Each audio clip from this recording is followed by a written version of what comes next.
Hello, everyone. Welcome to the Peckham Scoop with your host, Nick Peckham. And today we have a special guest. We have Matt. Matt is the creator of College Basketball Review. You can check it out on Twitter at CBB Review. Welcome, Matt. How are you doing today? Hey, man, I'm doing good. As everyone is probably in the college basketball world, kind of taking that breather after the first weekend. You kind of need that couple days to relax before the next weekend gets up. Yeah, it was a very crazy opening weekend in college basketball for March Madness. I have the bracket right here.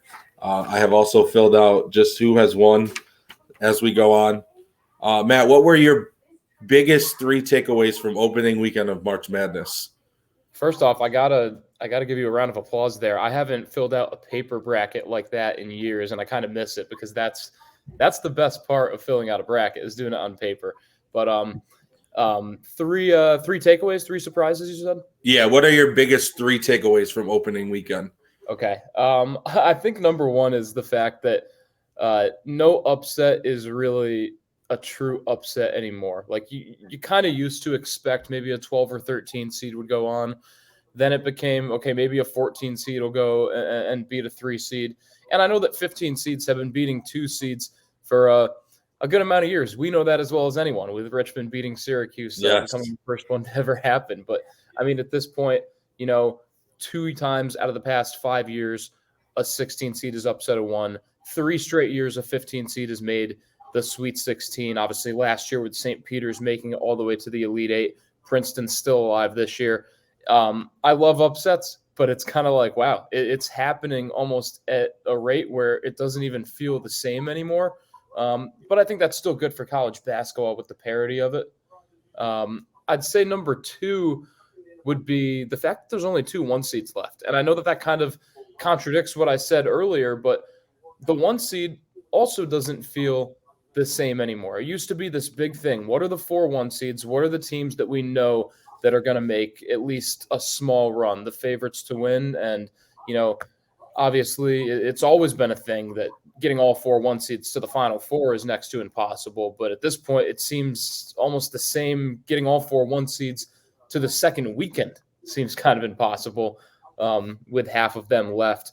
And then I think my third takeaway is Alabama, though, with all that being said, is the best team in this tournament. With that being said, anyone can beat them on any given day, but I've just been impressed by Alabama the most without Brandon Miller scoring a single point in the round of 64 to still win by 20-plus points and then to dominate Maryland the way that they did, a Maryland team that came back against West Virginia and looked like they might give Alabama some trouble. The Crimson Tide are the one team, that have really, stuck out to me the way that they've played. Yeah, to piggyback off your top three, I would say the first thing you said with the upsets, the way college basketball is moving nowadays, and with guys, we'll talk about the transfer portal a little bit later, but with just how guys it feels like college basketball as a whole there's no I know a lot of people, as a Syracuse fan, a lot of people used to call for Power 5 schools their first 6-7 games of the season cupcake games. There's no cupcake games anymore. Anybody can beat anybody. There was massive upsets. Like you said, Princeton beating Arizona. I know a lot of people had Arizona and Alabama being 2 of the teams to come out of the South, and one of them possibly winning the whole thing. You had Purdue going down to Florida or Farley Dickinson, which was a big surprise. But I think just with the level of college basketball and just kids coming out of high school in general are just so much more prepared for the next level that there is no games where you can say upsets don't surprise you anymore. And I think on top of that, I think I saw a stat. You might be able to correct the numbers a little bit, but I think I saw a stat that said 11 seeds in this tournament had the same. All 4 11 seeds had the same record as all 4 number 1 seeds combined. It was like 1 loss and 1 win off. It was like 116 and 20 to like 115 and 21 or something. My numbers might be a little off, but the 11 seeds. Watch, I'll go down and look now. You have NC State, you had, or maybe it wasn't 11 seeds. Hold on, let me just double check. No, it was actually, I think it was either 11 or 12 seeds. But on top of that, it was that seed had the same win-loss record as a whole as the number one seeds in the tournament, which is absolutely crazy to think about at the end of the day. And on your second topic, actually, we'll go to the Alabama thing real quick. To me, I think out of the Sweet 16 teams left, I think Alabama is the most complete team. Like you said, Brandon Miller really hasn't played at his best yet in this tournament. He had a better game against Maryland than he did in their first round. But when you look at as a whole, they have size, they have shooting, they have two guards that have been there and done that. They're deep on their bench, and they have Nate Oates, who proved that he could do it at Buffalo and is now proving again he can do it at Alabama. So I think Alabama being the best team left is a huge thing. I know Houston's gone through a couple injuries so far in just the 2 games they've played in, but for them to make it to the Sweet 16 and get a couple days off does them a huge justice for moving forward. Now, on top of what I just said about Alabama, so I've noticed one thing in this tournament that really stuck out to me, and the 16 teams that are left, it comes down to having very good guard play in college basketball. And you need 1 or 2 guards that not only can create for themselves, but also create for their teammates. And I will show you, just so everybody can see, I wrote down all 16 teams and their starting guards on every team. And just because I didn't want to mess this up. And we'll just go down and we'll name a couple. At Alabama, you have Mark Sears and Javon Quinterly. At Creighton, you have Ryan Nemhard and Trey Alexander. At Tennessee, you have Santiago Vesco and Josiah Jordan James. Michigan State actually starts 3 guards in A.J. Hoggard, Tyson Walker, and Jordan Atkins. Houston, obviously, with Marcus Sasser and Jamal Shed. You have Miami with Nigel Pack, Isaiah Wong, and Wooga Pobler. You have Texas, who plays Marcus Carr, Tyrese Hunter, and Jabari Rice. You have UConn, who I know you followed a lot, and Tristan Newton, Jordan Hawkins, and coming off the bench, and Joey Calcaterra, who is an absolute sniper from 3. I think he shot like 45% this season. UCLA, you have Tiger Campbell and Amari Bailey. And then Arkansas, you have Nick Smith, Anthony Black, and Devontae Davis, just to name a few of the teams. Have you noticed that having those 2 guards and that guard play has been such a major advantage for these teams so far? Yeah, it clearly has. I mean, I feel like that's always one thing to note, but then for some reason, like whenever I pick my bracket, sometimes all this other information comes flooding at me, but it always comes down to guard play. Like one of these days, I'm just going to have to go and say, you know what, I'm picking my entire bracket based on point guards, because clearly that has something to do with it. I do want to bring out a point, though, and I know that you mentioned, Tennessee with Santiago Vescovi and Josiah Jordan James. I mean, those are 2 fantastic guards, but to be doing this without Zakai Ziegler is also very impressive. I mean, he was an all-SEC second-team guard. So props to the Volunteers and Rick Barnes for finally getting back to the Sweet 16. And then, as you mentioned, UConn's a team that I cover a lot. I have I have a lot of thoughts on UConn. I'm surprised, honestly, with the way that the guard play has been, because UConn does not have a true point guard. Tristan Newton's a guy that really played a lot of off guard at East Carolina. Jordan Hawkins is an off guard. UConn obviously has 2 very talented big men, but the guards right now are leveling up. They're playing how they need to play, and they're fantastic guards, but again, not true point guards. So I want to commend Tennessee and UConn for getting it this far with just kind of a backcourts that have, I don't want to say issues, but they definitely have to raise their play for what's going on with the makeup of those teams, and they've really done it. I think, speaking of Tennessee, I actually just had a conversation with a couple of people before the tournament started.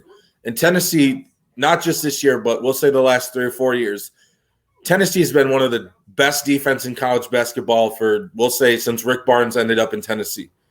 And their problem when they get to the tournament and even late in the season once they're in SEC play is, can they get enough offense to win games. You know they're going to hold you down. You know they're going to be physical. We saw that against Duke. That's probably the first game Duke's played all year where they've seen a team that look like grown men. Tennessee has a bunch of guys that look like a G League team at the end of the day, the way that how physical they play defense and just their build.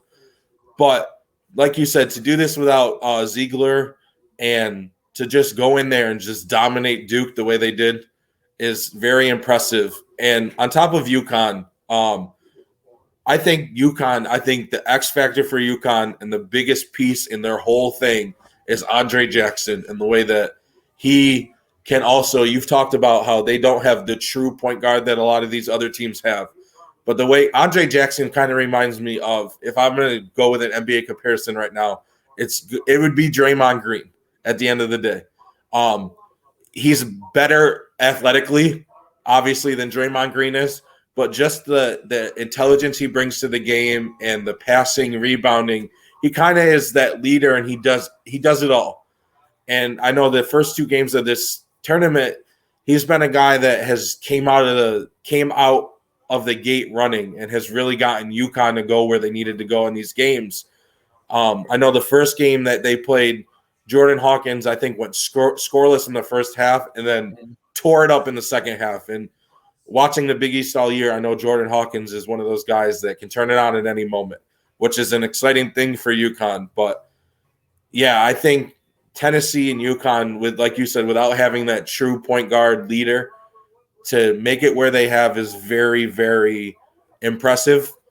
I will say one other thing is Texas, for everything that they've gone through this year, with coming in having one of the best recruiting classes in Texas history, to hitting the transfer portal as hard as they did, and then everything that happened with Chris Beard and Rodney Terry taking over, to make it to the Sweet 16, not only do you have to give the guys on the team credit, but the coaching staff for getting these guys to stay committed. And you just I don't know if you watched the Big 12 championship game, but after that game, to see how the players embraced Rodney Terry just says a whole lot about that team and where they could be headed. 100%. You know, it goes to show that while having a head coach is very important, having a coaching staff is really what brings it all together. I really like that point because Texas, like you mentioned too, I mean, they have 3 tremendous guards. They have a whole roster that's stacked. I'm sure that, you know, with us both being Central New York guys, we maybe wanted to see Colgate make a little bit of a run there. Yeah. But it found it hard for me to really root against Texas. Like, they're just fun to watch. So Longhorns definitely one of my picks to go to the Final Four. Yeah, I think if I had to choose a couple games that I would say Colgate, I think they got the bad end of the stick with having to play Texas because Texas was just on a mission, and they're one of those teams that when they're 100% and putting it all together, they can beat anybody in the country. And I just think Colgate ran into a bad matchup at the time. The other game that really stuck out to me as a first-round game, which I'm kind of disappointed in because I thought both teams could make the run to the Sweet 16, and obviously one of them is in the Sweet 16 now, but Memphis and Florida Atlantic. I think Memphis finally hit their stride at the end of the year. And we talk about guards, and you can't talk about guards without talking about Kendrick Davis and what he's meant to Memphis and Penny Hardaway just this year. But Florida Atlantic is one of the remarkable stories in college basketball this year. I know we talk about Princeton being there.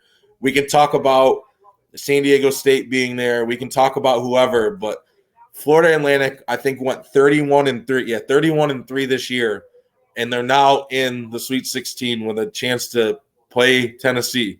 And it's just one of the most remarkable stories of the whole season. But it should be very exciting. So now to move on to the Sweet 16, we'll go down each game. We won't talk too long about each game, but we'll talk about each game. So we have Alabama, San Diego State. Like you said, Alabama's probably the best team left in this tournament. San Diego State is kind of like a wild card to me because if you look at how they played against Furman, you know they're going to play defense. They're like Tennessee to me. If they can score enough points, they can win any game. And having Matt Bradley at point guard, a guy who's been there, done that, has played in the tournament before, I could see San Diego State competing in this game. I just don't know if they have enough offensively to outmatch Alabama. I have the same thoughts. Like, I don't think San Diego State's going to get blown out by 20 like the other two teams that Alabama's faced. But I don't see the San Diego State team holding Alabama to much less than 70 points realistically. I still think that Bama's going to get to 70, maybe even 75. And even though San Diego State has a couple offensive weapons, like you mentioned, Matt Bradley, Nathan Mensah can certainly help out on the boards down low, which you need to against this Crimson Tide team. I still feel like Alabama, with the way that they're playing, they're going to find a way to win this game, but it's going to be closer than the other two games they've played. Yeah, for sure. Our second game out of the South region, we have Creighton against Princeton. We have the 15 seed who upset Arizona and then upset Missouri as well in the Sweet 16. And Princeton plays a very good style of basketball that fits college basketball. But on the other side, you have Creighton. And I know you follow the Big East, like I said earlier. The Big East, actually, I think they have 3 teams in the Sweet 16, which is remarkable for at the beginning of the year. You probably would have never thought they'd have 3 teams in the Sweet 16. But Creighton, I'm pretty sure they were ranked preseason. They were definitely top 25 preseason. But they've put it all together late. They have 2 phenomenal guards in Ryan Nembhard and Trey Alexander. They have Arthur Kaluma, who is only in his second year, which is crazy because the way he looks and plays, you'd feel like he's been there and done that, but he's only a sophomore. And then they have their big man. But I think Creighton's going to pull away this game at the end just because of their guard play.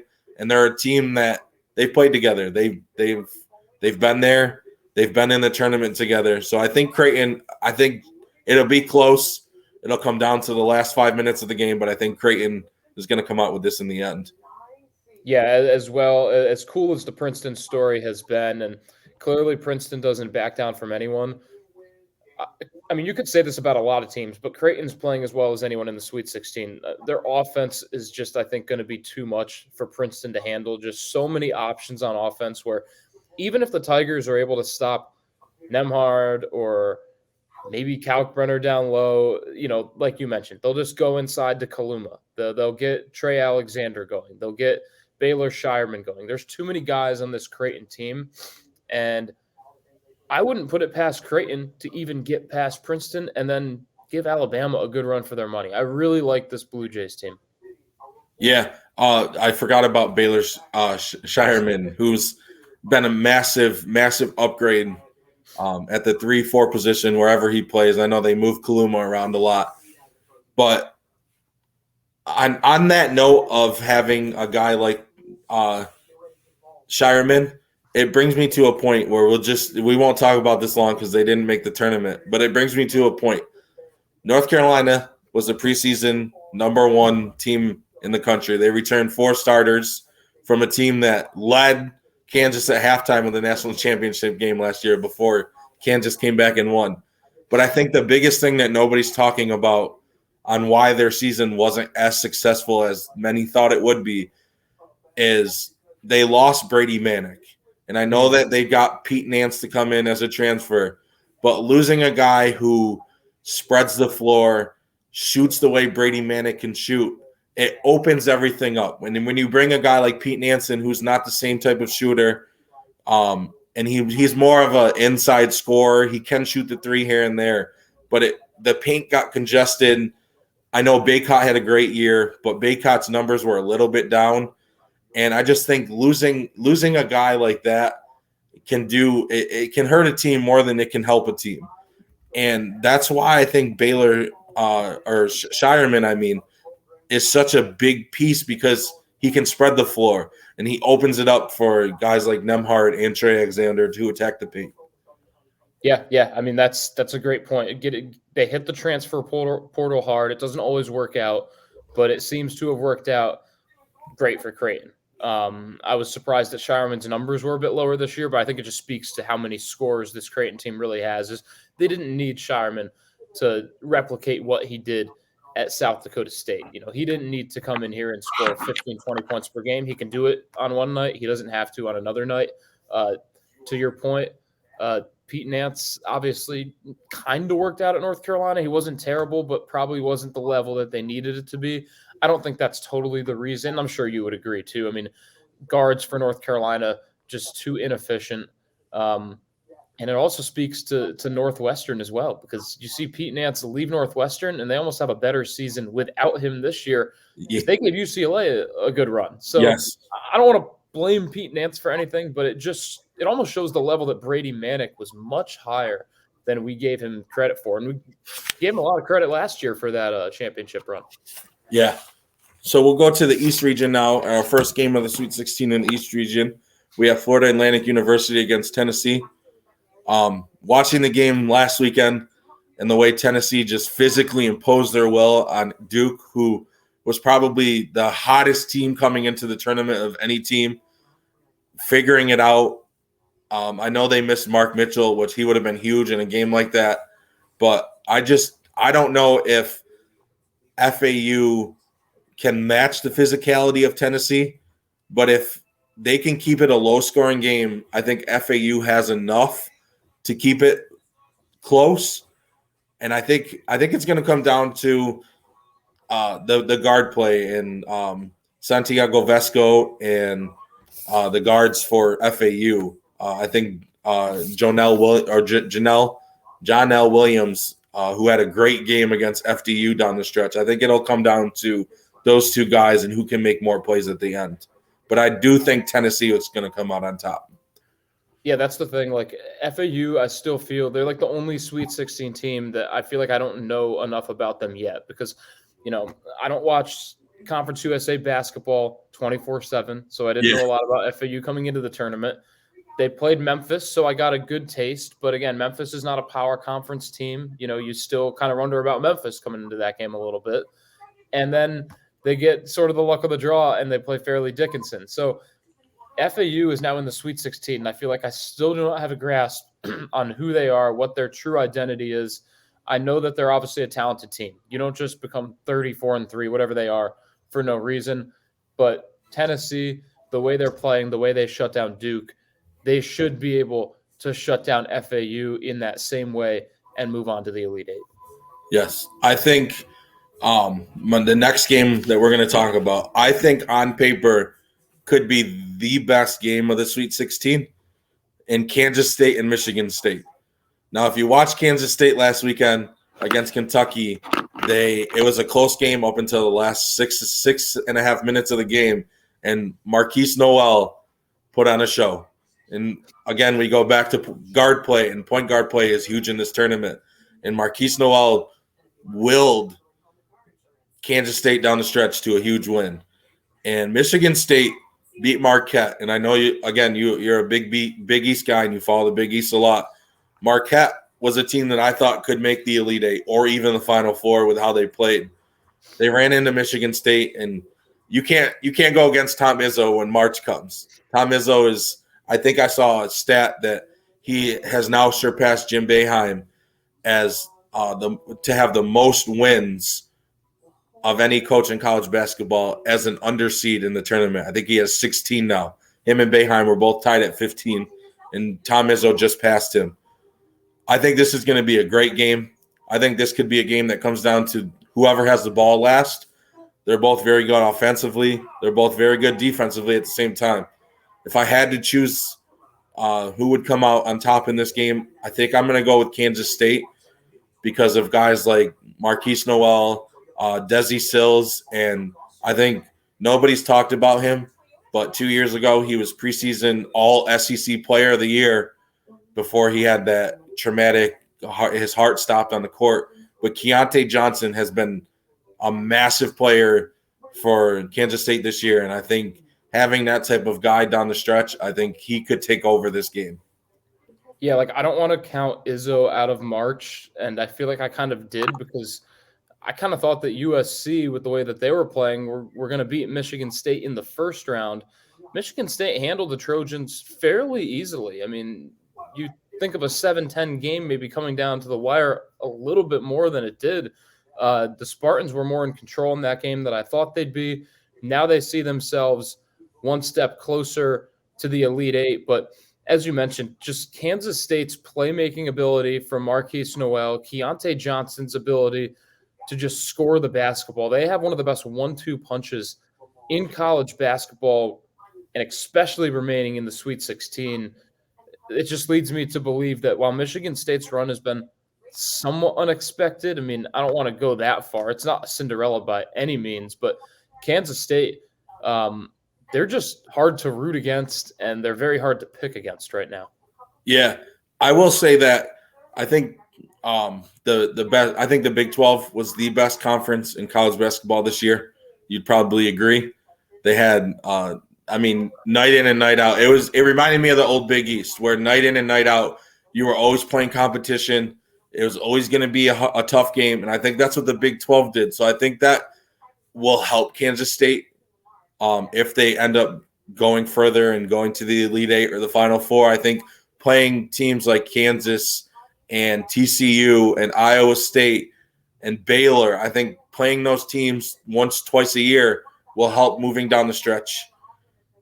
I will say congrats to Jerome Tang for taking this job and absolutely running with it in year one, getting a lot of guys to stay in a world where it's hard for kids to stay at schools that have new coaches coming in and a whole new staff. But congrats to Jerome Tang for what he's done at Kansas State, and there's big things coming out there for him. The Midwest region, with I'd probably say my second favorite game of this weekend, Houston, Miami. And everybody knows about Houston and Kelvin Sampson. They play great defense. They're going to get into you. They're physical. And they probably have arguably a top 5 guard in Marcus Sasser. And Jamal Shedd has come on massively of late. But we're talking about Miami, a team that won the ACC as well as made it to the Elite Eight last year with a lot of the same guys. You go down their list, and they got Nigel Pack, who's a big-time scorer, Pabler, who's been terrific as a shooting guard this year, the ACC Player of the Year in Isaiah Wong. Probably, to me, the most underrated player in all of college basketball, Jordan Miller, who plays the 4 and can do it all that nobody ever talks about. And then Amir at center. He may only be 6'7", and a lot of people are like, how does he play center in the ACC? The dude's as dominant of a force as I've ever seen in the ACC for his size at the position he plays. I think this is going to be a very good game. I think if this game goes high scoring, Miami's going to come out on top. If Houston can control the pace of this game, I think Houston comes out. But I think I'm going to go with Houston in this one. I think Houston's a team that it's hard for me to go against. Just the style of play that they end up playing at the end of the day. I think it's going to be their pace. They're going to bring the energy and the physical aspect of the game. And I think it's going to be a close game, but I think Houston wins this one down the stretch. Yeah, for me, I know that both teams sort of struggled in their first round matchups. Miami's was a little bit more warranted, obviously, against a good Drake team. And both teams really cleared the floor in their second games. Miami taking down Indiana. I think that was one of the games that was pretty highly anticipated going into in the round of 32. I'm actually going to go with Miami here. I just kind of like the depth that they have, and it's nothing against Houston. It's nothing against the AAC. I just think that it's a tough draw for Houston playing a Miami team that's been to the Elite Eight literally last year. They've got guys on this team that know how to get there. It's tough to get back.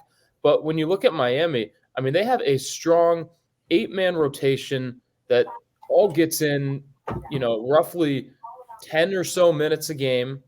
Probably about 7 of those guys can really, fill it up if they need to. And I just think that when you look at this Hurricanes team coached by Jim Larinaga, and you could say the same about the Cougars with Kelvin Sampson. They both seem to be on missions. These coaches know that their time is running down. Like, who knows how many more chances they'll have to get to the Final Four, keep moving on. But just something about the way that Miami plays, I just really like this team. And I don't really know if I'd call it an upset. I guess you could if it's a 5-1, but I'm taking the Canes in this one. Yeah, like I said, this is a hard game for me because it could go either way. Miami does have a lot of depth and good depth. They have guys that come off the bench who started last year for their Elite Eight run, which you don't see nowadays in college basketball. It means a lot going forward. I think it's going to be close, and I think it could go either way down the stretch. I'm not going to disagree with your pick with Miami. It's a tough game at the end of the day. I think it's a toss-up. Our next game, our second game in the Midwest region, we have Xavier against Texas. I know we talked about Texas earlier. I think Texas is on a mission, and I think it's more than just basketball. I think they're trying to do this for Rodney Terry. He still kind of has the interim tag hanging over his head. I do think eventually they will hire him on as the full-time coach, but I think the players want to do this for him, and I just think I know Xavier's had a great year. Xavier has some very good guard play. They have one of the best shooters that I've seen in a while in Adam Kunkel. Colby Jones is fantastic. I just think Texas is on a mission. Texas is a little bit deeper than Xavier right now, and I think it's going to come down to Marcus Carr, Jabari Rice, and Tyrese Hunter just making plays when they need plays made. And I guess I can't forget he's not really a guard, but Timmy Allen is another guy who kind of reminds me of Andre Jackson, a guy that just does everything he needs for the team. But I think I'm going to go with Texas on this one.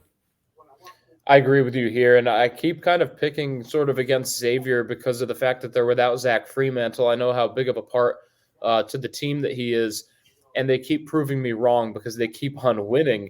But I feel like it's got to end some point, and based on how stacked Texas is, this feels like where Xavier's run is going to end. I don't even want to call Xavier's run an improbable run because I know they're a 3 seed, but I just can't believe that they've played this well without one of their star players. That is a very good piece of this team. Excuse me, my allergies are killing me today, by the way. Oh, no, you're fine.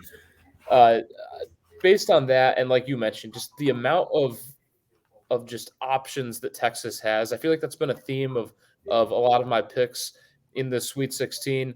And it starts with Marcus Carr, and I know that Xavier has good guards. They have good shooters. I think it's going to be a high-scoring game. I just think Texas is more potent. Yeah. I think another big thing that I'll go back to is Xavier beat Pitt last weekend in the round of 32, and Xavier beat them handily at the end of the day. I know Pitt made a little run late to get back into it, but Xavier did all that, and their starting point guard, I think he leads the team in points, had an off night for most standards of what he's done this year. So that says a lot about that team. I do think it's going to be close, and I think Xavier will stick around.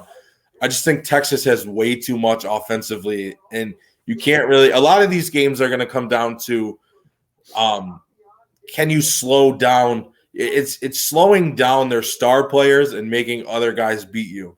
And I just think Texas has too many guys to defend. To me, this kind of like Alabama.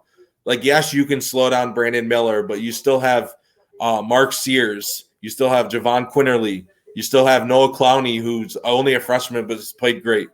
There's too many guys, I think, for Xavier to slow down at the end of the day. Our first game in the West region, we have Arkansas and UConn. I think it's going to be a phenomenal game.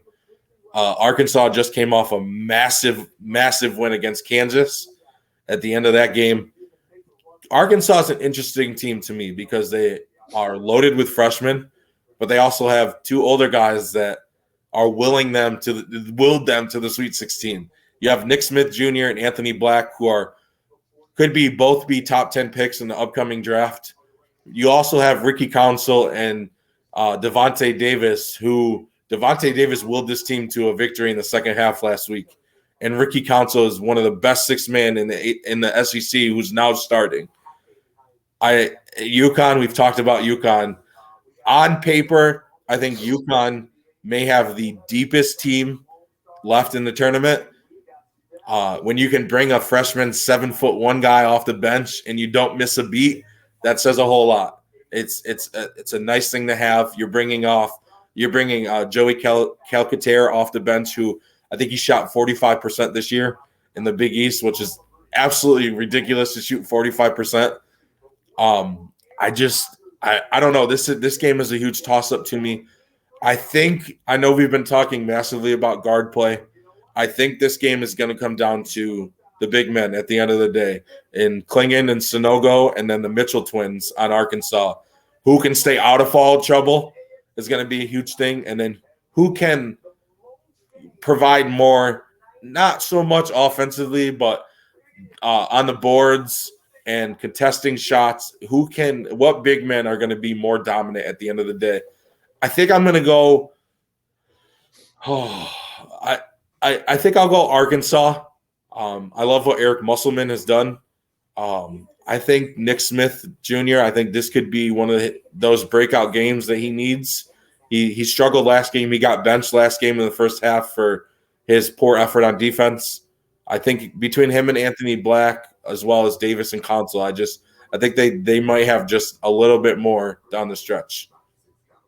Yeah, I'm actually going to side with UConn here, and I think we can agree that this is definitely a tough pick. I mean, Arkansas is playing well. Eric Musselman is a great March coach. I came into the tournament this year a little bit hesitant to pick UConn far because Danny Hurley had not won a game in March with these Huskies. He was 0-2 heading into this NCAA tournament. Now he's 2-2 with UConn. He's kind of X'd that out of the equation. I will say that Arkansas might have a bit of an advantage with sort of a home court. I mean, this game is going to be in Vegas. UConn got a bit of a raw draw, not getting to play in New York as a 4 seed, getting shipped out to the West. But like you mentioned, it comes down to big men. That's where I'm going to side with Sonogo and Klingon. But if guard play is going to have an impact, then Arkansas sort of has the leg up. So I think it's going to be just a tough choice either way. And I'm going to go with UConn in a very close one. Yeah. Like you said, I think it's a guard play. I'd give the advantage to Arkansas a little bit more. We've talked about UConn not having that true point guard. As great as Tristan Newton has been down the stretch, and he's been fantastic, he's just like you said, he was more of an off-ball guard than he was a true point guard. If it comes down to big men, it's hard to take anybody over Sonogo and Klingon. I mean, you got a guy who's as dominant of a force in college basketball, and then a freshman who comes in, and it's like you don't get a break. It's crazy. I watched so much college basketball this year, and I see a lot of teams that have great big men, but when they go to the bench, it's a little bit of a drop off, and you don't see that with UConn. I'm a diehard Syracuse fan. I know you went to Syracuse. You're an alum of Syracuse, but watching Syracuse games this year, when Jesse Edwards would get in a foul trouble and had to go sit down, we didn't, and SU would bring Hema off the bench or even maybe go small at times. There's a drop off there. Whereas UConn, if Sonogo gets in foul trouble or goes to the bench for a rest, and you can bring in a 7'1" freshman who eats on the offensive glass, your work doesn't stop. You're playing constant in the paint for 40 minutes, and that's hard in college basketball to keep up with. The last game of the round of 16 and the second game in the West region, Gonzaga and UCLA. I think this game is going to be fantastic. I don't know if you remember the last time they played each other in the NCAA tournament, Jalen Suggs hit the game-winning 3. I think it was right after the year right after COVID, because it was kind of like the bubble tournament per se. He had the game-winning 3. This game is fun. This game is going to be fun to me. I don't think Gonzaga is as strong as they used to be. They have Drew Timme, who's arguably one of the best players in college basketball. But I think UCLA, with their depth, which has been cut down recently, they lost their defensive star in the Pac-12 tournament. But I just think with Tiger Campbell, a guy who's been there, who's done that, Amari Bailey, who was a top recruit, he's coming on of late. You see this a lot with recruits. It takes a while for freshmen to come in and really impact games. And this is the time when they do it. This is a time where high school basketball hits their final stretch, and this is when they really have to put on. So they're used to this type of March, and we'll say February, March, April. They're used to this type of stuff. I think Amari Bailey coming on late. You have Hami, Player of the Year in the Pac-12, who's going to be a huge impact in this game. I just think UCLA has a little bit more firepower, and they have a little bit more just as a whole team. I think they're going to come away with this game. I think it'll be close. It'll come down to the final 5 minutes, like a lot of these games will this weekend. I think they're all going – I mean, you're talking the best 16 teams left in all of college basketball. I don't think you're going to see many blowouts. I think they're all going to be good games, but I'm going to pick UCLA in a close one over Gonzaga. Yeah, this is like the one that I'm looking most forward to, and there's a couple that I'm definitely looking forward to. I mean, really, this has got to be one of the most competitive Sweet 16s I remember in a long time, just from top to bottom, just the way that it worked out. But Gonzaga and UCLA, to have that rematch, I think that just has – I mean, this is must-watch, all written over it. I'm not going to get too into depth because for me, it's simple. I have Gonzaga winning the whole thing. So I gotta just ride with the Bulldogs. But really, I mean, to me, any team could win this game. This is probably the one game where it is a true 50-50 matchup. I think that UCLA maybe has a little bit more with Jalen Clark being out. It dims that down a little bit. But Gonzaga has Drew Timme, and to me, that's a big difference maker. But at the same time, other guys are going to have to step up because Drew Timme himself isn't going to get it done against UCLA. Yeah, I mean, the Gonzaga TCU game, TCU dominated the first half of that game. Mm-hmm. And they came out at halftime, and I know Drew Timme after the game, he said that I think his words were, I don't want to be the first team that ruins this Sweet 16 run. I don't want to be that team. And they came out and Gonzaga dominated in the second half of a very, very good TCU team. I know they have Drew Timme. I don't see this Gonzaga team as previous Gonzaga teams. I do think this is like you said, a true 50-50 game. It could go either way. You got two great coaches. You got Mick Cronin and Mark Few. I think it's going to come down to Drew Timme and Tiger Campbell. I know they played two different positions, but the two leaders of these teams at the end of the day, I think that's who it's going to come down to. And I'll throw an X factor out there just for this game, because I wrote this down and I really wanted to talk about this. So I'm going to throw his name out there. But there's a guy in Gonzaga, Malachi Smith. He was a very good player before he transferred in. He hasn't hit that same level at Gonzaga. I know at the beginning of the year he started to come off the bench. But Malachi Smith could be a massive difference maker in this game, especially with Jalen Clark being down. I know a lot of people are surprised UCLA is in the Sweet 16. I know they were a 2 seed, but I think a lot of people with Jalen Clark going down, their defensive anchor, I think he won Defensive Player of the Year in the Pac-12. I think a lot of people had UCLA as a team that could get upset. They're one win away from the Elite Eight now if they can pull off this big win over Gonzaga. But on to another topic, college basketball. We've seen a lot of coaching changes already, and the season's not over yet. I have a couple written down, more Power 5 schools. We're going to run down the list, and then we'll talk about a few of them. We have Syracuse. We have Jim Boeheim obviously retiring, and Adrian Autry getting promoted, moving 1 seat over. We have Ole Miss hiring Chris Beard after he stepped down at Texas. We have Georgia Tech hiring Damian Stoudemire from the Boston Celtics bench, which is very interesting to me. I think the two biggest ones yesterday, we have St. John's hiring Rick Pitino from Iona. Rick Pitino back in the Big East. We have Georgetown hiring Ed Cooley from Providence. Then we have Iona hiring Tobin Anderson, who just made a remarkable run with Farley Dickinson. And if I heard correctly, I think that was his first year at Farley Dickinson. And he already landed at the Iona job after 1 year. So congrats to Tobin Anderson. He did start his career at Lemoyne as an assistant coach at Lemoyne. Oh. So a hometown hero, right? He's one guy I've read a lot about him. Obviously, with their run, they've talked about him a lot.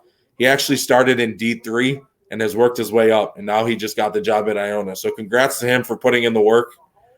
Wichita State hired Paul Mills from Oral Roberts, and then Providence actually just hired Kim English from George Mason, which is a massive hire for Providence after losing Ed Cooley. But first, we'll start with Syracuse. I know you went to Syracuse. I'm a diehard Syracuse fan at the end of the day. Adrian Autry Jr., he's only our 8th coach in program history, and you're in the process of filling the shoes of a guy who coached there for 47 years. One of the second winningest coach of all time. He made 35 NCAA tournament appearances in 47 years, and we'll take one out because of the COVID year, so 46 years. Big shoes to fill, but at the end of the day, I think Adrian Autry is ready for this moment. I've talked to a lot of people around the Syracuse organization who are very excited for him on Twitter and on everything else. A lot of Syracuse, to me, is a family-oriented place, right? They're one of the few schools where a lot of guys come back and root on their teams, and a lot of guys have reached out to Adrian Autry, former players, and they think he's as ready as anybody would be. My biggest thing for Adrian Autry is be yourself. Mm-hmm. Don't be Jim Boeheim. Don't try to be Jim Boeheim. Be who you are. What were your initial thoughts on the retirement for Boeheim, and then what were your initial thoughts on Adrian Autry getting promoted to head coach? My initial thoughts, I think this is the most emotional coaching change, without a doubt, of the offseason, just because of what Jim Boeheim has meant to Syracuse, also the way that it happened. But at the same time, it was the right choice. I mean, you could go back and forth on whether you'd want Jerry McNamara or Adrian Autry as the head coach. I don't think either would have been a bad decision, and Autry has waited his turn. He's been in the system. He seems to obviously have made a big impact with J.J. Starling deciding to transfer, and I think that's check number one. Got to get the recruiting up back to the Syracuse standard. He's doing that right away with getting J.J. Starling back home to Syracuse.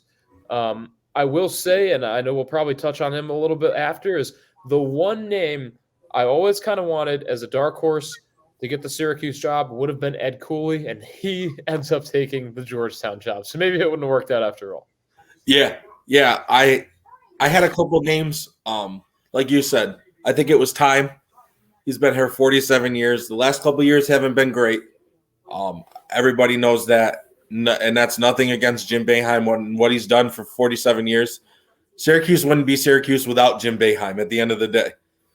And I'm excited for Adrian Autry in this opportunity. Like you said, he landed arguably the number one player in the portal at the time in J.J. Starling, getting him to come back home.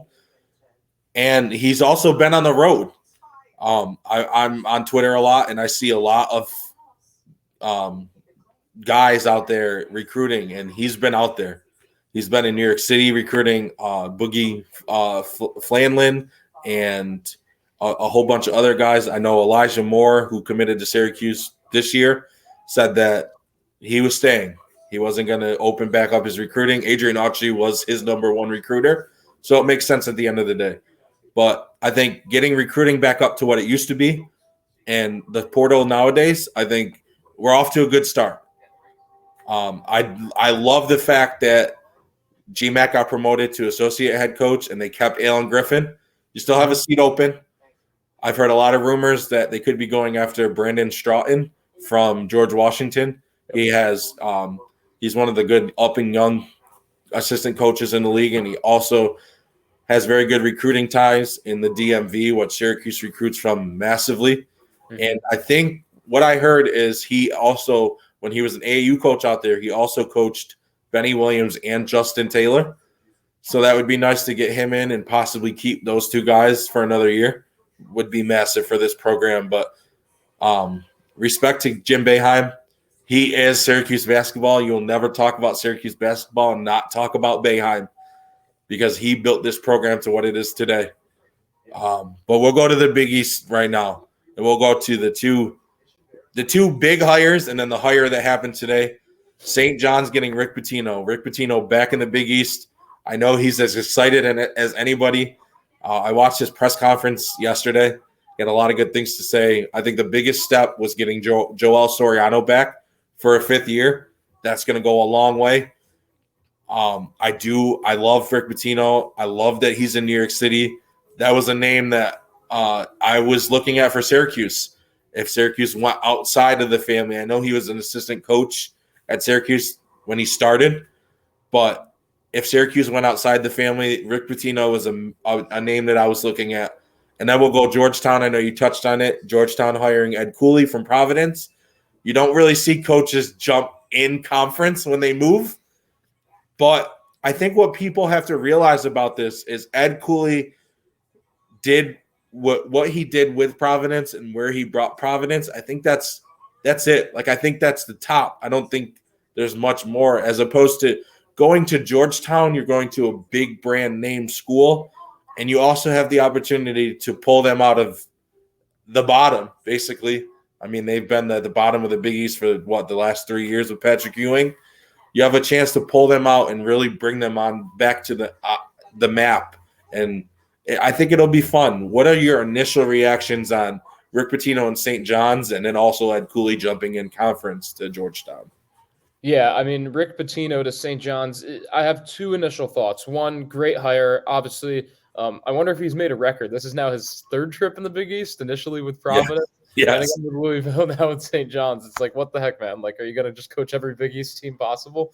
I love Rick Pitino. I'm sure that I think most Syracuse fans do as well. Obviously, him getting his start under Jim Boeheim, sort of like that little respect for Rick Pitino. It's interesting to me, though, because you got a guy in Pitino that is 70-odd years old, and it's like, okay, he might be able to transform the St. John's program, but he's not going to be there for long, right? I mean, there's no way he's going to coach for more than his contract is 6 years.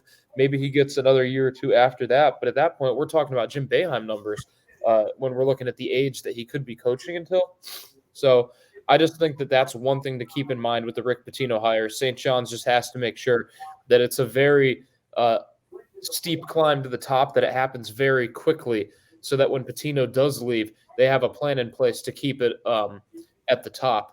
And another big thing on Pitino, getting Joel Soriano to stay. This is the same guy that said he would not leave if Mike Anderson is fired. So for Pitino to make sure that the big man stays is big, because Soriano was a very underrated player in the Big East this past season. To touch on Ed Cooley, I think you put it perfectly. I mean, when Kevin Willard left Seton Hall, it was because Seton Hall was kind of at the top of where they could be. And he wanted the job at Maryland, which is one of the best jobs in college basketball. That's Ed Cooley leaving Providence to go to Georgetown. You can say what you want about doing it in the same conference, but when it comes down to it, you got to do what's best for you. And I think Cooley did that. And it can't get much worse, right? I mean, Georgetown literally won 0 games in conference 2 years ago. You can't get less than 0 wins in conference.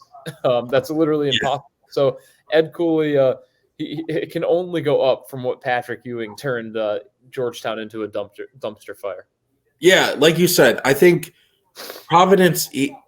I just don't know how to put it, because I see a lot of people that are like, "Why would you leave Providence to go to Georgetown and this and that?" But at the end of the day, like you said with Kevin Willard at Seton Hall, I think at some point you can only get a place as high as they can go, and then you've done what you've done. And you have the opportunity to go to a Georgetown, a brand name, big school, Big East. I mean, when you think of the Big East, you think of Georgetown and Syracuse back in the day. And you have a chance to pull this team from literally the bottom of the dumpster and put them back into the tournament and on the national stage. And I just don't think you can turn that down. It's just such a massive opportunity that it'd be hard to turn down. It'd be like, so I know there's a lot of rumors around there that a lot of Kentucky people want John Calipari gone because they haven't been successful recently. Listen, you make the tournament, right? Like, I know you expect championships at that level, but it'd be like if John Calipari left and that opening was there. Like, how could you not go there if you're a big name coach? Like, you could go to Kentucky. Like, it's these big things, and I love the move for Ed Cooley. I don't think there's any hate towards Providence at the end of the day. I know he'll probably get booed when they go back to Providence, but you got to respect the decision at the end of the day. He did what he could. I don't think Providence could have went any higher. I think they were at their max. Maybe Kim English, who we haven't talked about, maybe bringing him in from George Mason. Maybe he can get him to that next level. I'm proud of Kim English. I followed Kim English his whole career. He's a great guy. I actually met him once when I was at a Syracuse game back in the day. He was like in attendance watching the game, and he's a great guy. But I'm happy for him. One thing I really wanted to touch on with you is, what are your takes on the transfer portal in college basketball? Because I know a lot of people talk about it. I think I saw a tweet the other day that said that, I want to say it was yesterday morning, there were 690 players currently in the portal that haven't committed yet. So like JJ obviously went to Syracuse. Some guys have already committed to schools. But 690 players in the portal that haven't committed yet. It is last year at the same date, there was 540. So we're up 150 more players, and the NCAA tournament hasn't even ended yet. So a lot more. I mean, I know a bunch went in today from Iona, from Providence, schools like that. What are your thoughts on the portal? I think the portal has made recruiting freshmen not as important. You don't need to land coaches don't have to have the pressure of landing 5-star freshmen now, because they know that they're probably going to get another chance at a 5 or a 4-star freshman a year or two later when they leave in the transfer portal. And that's kind of the case. You see it with Syracuse getting JJ Starling. You see it when coaches move on and take a new job. A lot of times half the roster might follow the coach to his new school, and half of the roster is going to go on to a different school, and as they hope, greener pastures. I think that's the one thing about the transfer portal. It's not always greener pastures on the other side.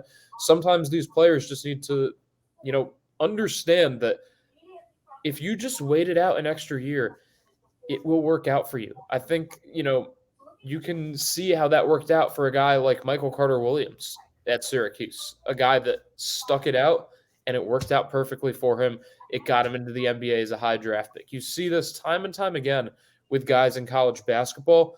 At that same point, though, I think it's good. Like, athletes should have that same freedom. If I were to want to leave a college because my education isn't as good as it maybe I think it should be, I don't have to sit out a year. I don't have to do that, be scrutinized because of it.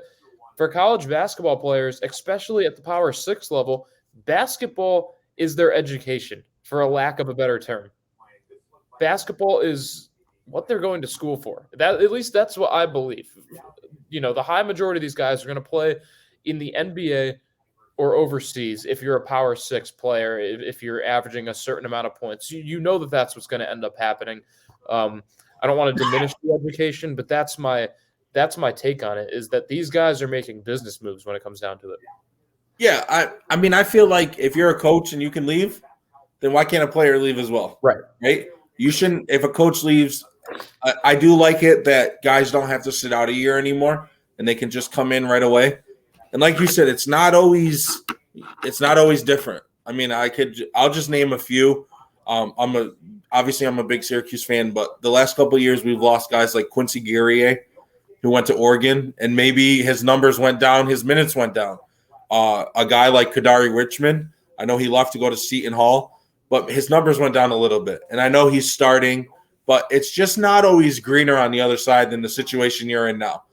And I love the portal, though. I think the portal is the new recruiting at the end of the day. You don't necessarily have to, like you said, recruit these 4 stars and 5 stars. You can go hit the portal and get a guy who averaged 21 points in college already and get him to come to your team.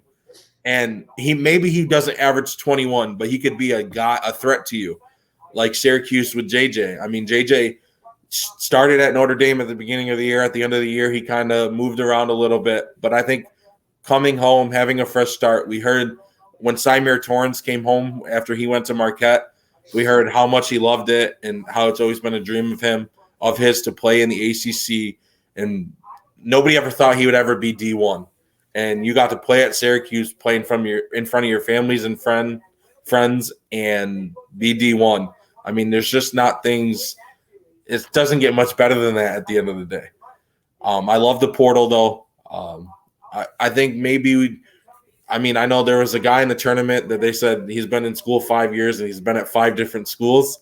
Maybe things like that maybe not happen. But like you said, I mean, if you want to leave because you think it's going to better yourself at the end of the day, then go try it. It may work. It may not work. Listen, I think the way college basketball is headed, I think it's going to be a good thing. I know conference realignment has been a big talk the last 5 years in college basketball and who can go where, and are some of these Pac-12s maybe fall off. And I know Oklahoma and Texas are going to the SEC next year. That'll be a massive thing for the SEC. It'll hurt the Big 12 at the end of the day. But on that note, thank you, Matt, for joining. It was a great conversation. We went over a lot of topics, and I appreciate you. Yes. Thanks for having me on. And, always great to talk college basketball. Yes. My favorite thing to do in the world. So I love it. All right, everybody, have a nice day.